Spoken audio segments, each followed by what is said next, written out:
l'idée de partir des résultats de la recherche pour avoir plus d'impact dans les pays. C'est dans ce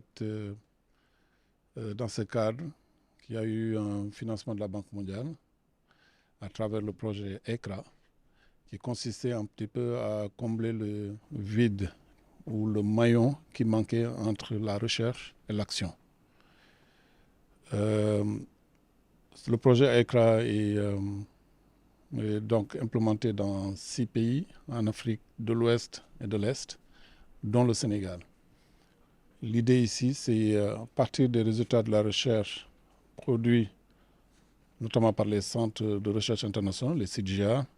Au Sénégal, 3 sont concernés. Il y a ILRI, il y a le CIAT et il y a ECRISAT. L'idée aussi de combiner en fait ces résultats de la recherche, mettre en partenariat avec les institutions nationales pour diffuser des innovations au sens de technologie et de changement de pratique. Les nouvelles orientations, c'est pas de dire que les résultats existent dans les tiroirs. C'est un changement de paradigme en fait. Avant, classiquement, les chercheurs, ils faisaient leur recherche, ils faisaient de la publication, c'est tout ce qu'on leur demandait. Maintenant, on leur demande, non, ok, au-delà de produits publiés, c'est aussi de mettre à la disposition ces résultats de la recherche. Sortir donc des tiroirs, passer de la pure génération donc, de connaissances à de l'information utile, à des savoirs utiles, des indicateurs utiles, diffusés à différents types d'acteurs pour avoir de l'information et pouvoir anticiper. Voilà, c'est ça l'idée. L'idée, c'est de passer de la connaissance à l'action.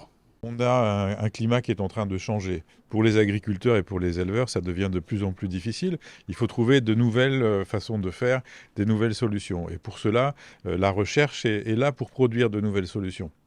Mais trop souvent, on a eu des chercheurs qui étaient dans leur laboratoire et qui produisaient des connaissances qui n'étaient pas tout de suite utiles. Là, ce qu'on finance, c'est des connaissances qui sont utiles rapidement pour les agriculteurs, pour les éleveurs, pour qu'ils puissent faire face aux problèmes qu'ils rencontrent. C'est par exemple des semences de mil qui produisent sur une durée plus courte parce que la saison d'hivernage, elle s'est réduite. C'est par exemple des fourrages pour nourrir le bétail qui sont plus adaptés. Tout un tas de solutions d'innovation technique, mais aussi des informations qui permettent de mieux travailler, de moins perdre de bétail, de moins perdre de récoltes. La Banque mondiale n'aurait pas octroyé un financement additionnel si elle n'était pas satisfaite des résultats.